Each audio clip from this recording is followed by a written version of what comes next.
Check. Perfect. Maybe we should set the mood. Ooh. Spooky glare. Welcome back to my channel. Thank you for joining me. Let's dive into some spooky comments.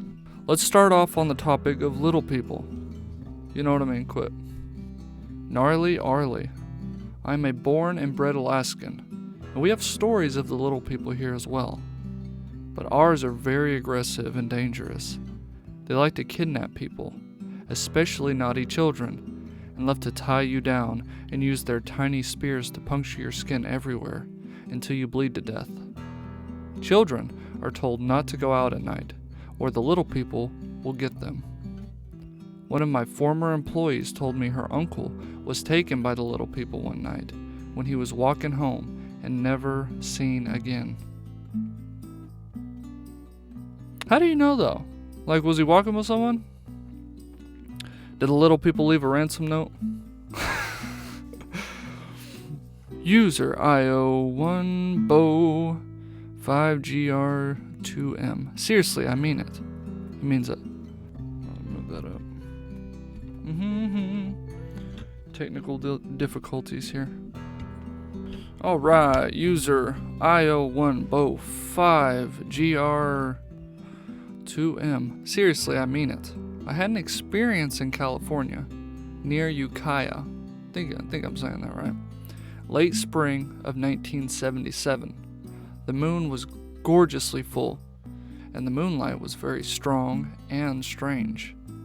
I awoke from my sleep and sat up within my sleeping bag to behold some sort of entity watching me. This phantasmal being was large, and it was like a three-dimensional silhouette that was revealed through the moonlight and moonbeam of a very special night. Then it dawned on me. I witnessed something that was supposedly invisible to me, but the moonlight caused the phenomenal entity to become revealed. It then ambled away to my left and disappeared through the shadows of oaks.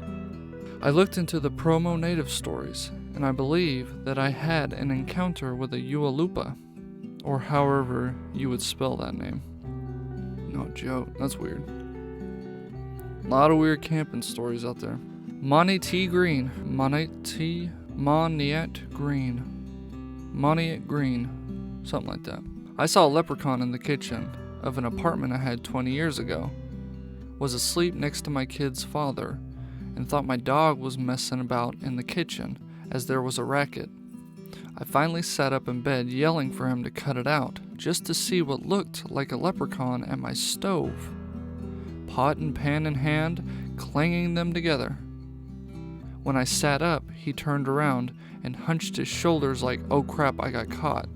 My just waking mind couldn't equate the situation, so I ended up screaming, get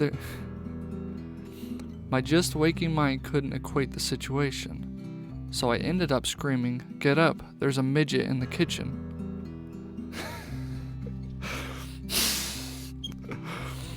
He shuffled out of view and out the front door with my kid's father right behind him. When he came back, his face was white as a ghost, and he explained that he saw the door open and close, but every lock, including the deadlock, was relocked by itself behind the little guy. It was a studio, so he had nowhere to hide. Anyways, it was strange, but to this day, I'm still just like, what was all the banging of the pans about? That is weird. All I'm picturing is the Leprechaun films with Warwick Davis. Oh man. That's the only thing I can picture right now. That'd be terrifying. In some cases, I probably believe these comments more than the content presented. You know, you're supposed to entertain. The content's supposed to entertain. And some of these comments are just all like in relation, or they try to, what have you. Well, some of these comments are cool. Alright, let's see. John Nicholas 1488. Little folk are still out there. Right here in rural upstate New York. Have been for years. I live in the deep woods near Pennsylvania. Very rural, mostly Amish. You will only see them if they let you. They will only let you if they like you. best to show respect towards nature, no firearms, and leave small gifts like small items of cloth, rubber bands, peanut butter, and small containers. An old woman told me about them. I took her advice, and after several years, they showed themselves at a distance. We waved and went about our business. I believe they watch us very closely while we are unaware. Modern folk do not believe. They scurry about like rats, in a dream world, crazy, uncaring, nasty. No wonder the little folk don't show. Let's check out giants. Let's switch it up. We're gonna do giants right now. Little folk to giants. Basement pepperoni. I've been fascinated by this subject for years now. There's newspaper articles from years ago that claim certain archaeology sites in North America found the bones of giant humans all the way back to the early 1900s. Giant skeletons were found in the Lovelock Cave, Nevada. There's even pictures of these bodies. One of my favorite myths, though, is the supposed cavern that was found in the Grand Canyon, but that's most likely a hoax. The really interesting thing about giants in the Americas, though, is that there are tales from almost every single tribe from South America, all the way up into the northwestern territories that talk about giants. Nahanni National Preservation is a very isolated and dangerous place that's been surrounded with mystery and strange deaths, disappearances for over a century now as well.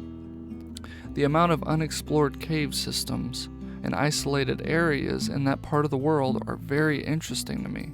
I'd love to explore that region someday, but I also don't want to lose my head in the process.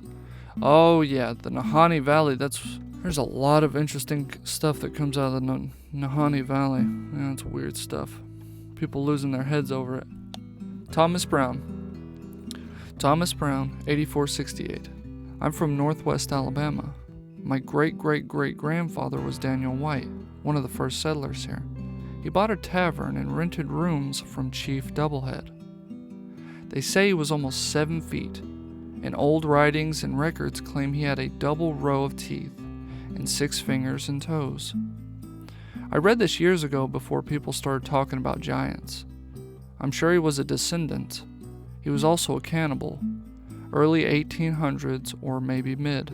Man, that's nuts. Chief Doublehead, I'm gonna have to look into him. Minus entity. I'm 6'4" and was born in the mid-70s. My great-grandmother was alive when I was a kid and used to tell me a story about how her grandma was carried by her mom, who was almost 7 feet tall, from Nova Scotia to what is now Kentucky, walking the whole way. I did the 23andMe thing a few years ago, and sure enough, most of my ancestors died in Kentucky and go back to the 1600s. I don't live anywhere near Kentucky, but I always thought it kind of confirmed at least part of what she told me. That's cool. I like that. That's cool. That's wholesome. 7 foot tall great grandma. Well, it ain't giants, but yeah, it's just kind of mysterious. Joseph, QL6LY. Q6ly? Joseph Q6ly? Something like that. I had a lot of strange things happen to me growing up. But one thing I will always remember is when I was a little boy around 8 years old. I shared the room with my brothers, but I slept next to my brother on separate beds. We both went to sleep, and I remember while sleeping, I was having a dream of seeing myself sleeping from above my bed, but everything around the bed was darkness.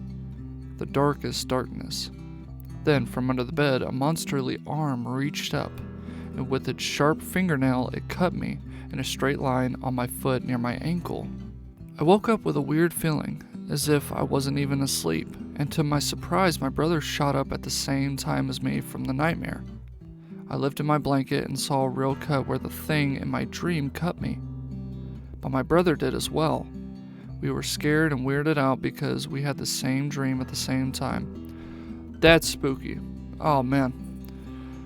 Too bad you can't post pictures on YouTube comments. Well, no, you wouldn't have took a picture, or you wouldn't probably have a picture of it. Man, well, nowadays everyone's got cameras, so there's no reason you shouldn't have some evidence. Ghosts. Let's do some more ghosts. Silverado first. I saw a friend get lifted off the ground by his throat and thrown back 4 feet into a futon and get choked by a spirit demon. I was a true believer in the paranormal and guardian angels way before that, but that experience was above and beyond. My friends already knew the house had a presence that hated my friend. The spirit didn't let go of his throat until his girlfriend yelled at the spirit and threatened to move out of the home. He was literally turning blue, red marks around his neck, and his chest was pushed into the futon as if something was kneeling on it. I saw the spirit's footprints in the carpeted stairs as it came down, and also saw the cushion next to me go down, and then back up as soon as my friend walked into the room. I was a military policeman at that time, so I tend to notice things like that. You didn't even warn your friend? You saw this you saw this coming, and you're just all like, man, that sure is strange. You didn't say nothing when it was happening? Like, hey, Bob came into the room. That dumb ghost almost got away with it too. He just didn't know who he was messing with. I love the part where the girlfriend was like, I swear we'll move out. And then the ghost is like, fine. Dark Jade. I had a neighbor who worked as a taxi driver. He's passed now. On a long stretch that runs past the beach to town. He told me once of a time he was working late at night, and while driving on the lonely stretch, he looked in his rear view mirror and saw what appeared to be a man and a woman sitting in the back seat. He was terrified, but he just kept driving and refused to look again for some time. When he did, they were gone. He was a big man, 6'5", and he said he'd never been so scared in his life. That's creepy. Check your back seats, people. Always check your back seats, especially at night. Oh my gosh. Can't stress this enough. Check your back seats. Parker Beverly, 4271. I work in a retirement home, and we've had a few reports in the dementia ward that residents have been seeing a man in their room when they wake up. We all brushed it aside, since that's a common trait. But we've been hearing more residents talking about it outside that section. Mind you, independent and dementia ward hardly interact with each other, even more now with COVID. They've been reporting knocking on their doors late at night, and yesterday I heard a table talking about how they have the feeling of not being alone when they enter their rooms, or in some cases even seeing a man. I'm not a believer in ghosts, but hearing over 40 residents talking about it and about 20 seeing and describing the same man in their room, it makes you wonder. That's creepy, yeah. That gives me goosebumps. I've worked in places similar to that, and sometimes in the evenings, like if you wanna be at unease, it's creepy. David Gaddy, 4323. My dad, God rest his soul, died on February 21st, 2015. He was an officer in the jail of the Craven County Sheriff Department in North Carolina.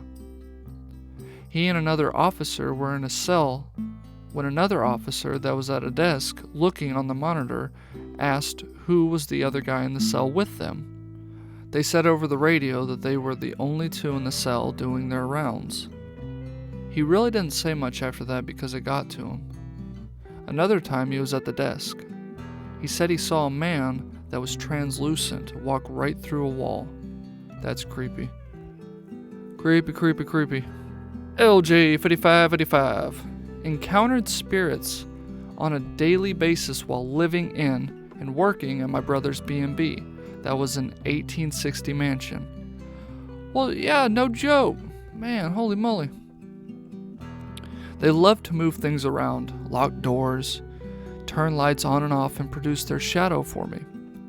The majority of the time they stayed quiet when guests were staying. One time, though, they scared a 6-year-old girl who came up to my quarters on the 3rd to say goodbye to me. Her parents were outside loading the car. All the other guests had left. We both heard a man scream loudly and slam a door, and she ran straight to my arms. I managed to calm her down by saying it was probably her dad who was going in and out of the front door with bags, and probably had hit his head somehow in the process. I then saw her down to her car and came back to the 2nd floor to read, whoever it was, Riot Act. It worked. They never messed with kids again. Riot Act? I don't know what that is. Riot Act. I'm going to have to look that up. Hearts 16. I've had one paranormal experience. I had a panic attack after. My 2-year-old son was playing with letter magnets on the fridge. The fridge sits next to the laundry room doorway. At one point, my son dropped a magnet, and it rolled into the laundry room. I saw someone pick it up and toss it back to my son, and it landed at his feet. He picked it up and continued to play. I figured it was my sister doing laundry in there, but I realized that I hadn't seen her walk by me to go in there. So I looked in the room and no one was there.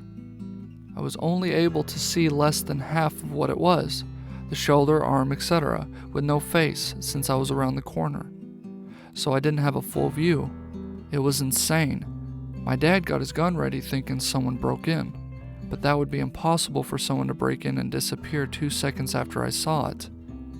Unless it hid in the dryer, which would be way too small and impossible to do in 2 seconds with no sound. There's literally no way possible someone could have done that.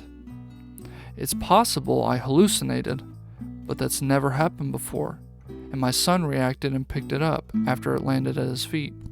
That's creepy. Oh man. Oh yeah, I'd probably lose my mind too. Alright, I'm gonna call it. I really like the retirement home one. Parker Beverly, 4271. Thank you all for joining me. I was your host, Cockles. And that'll be it. Take care.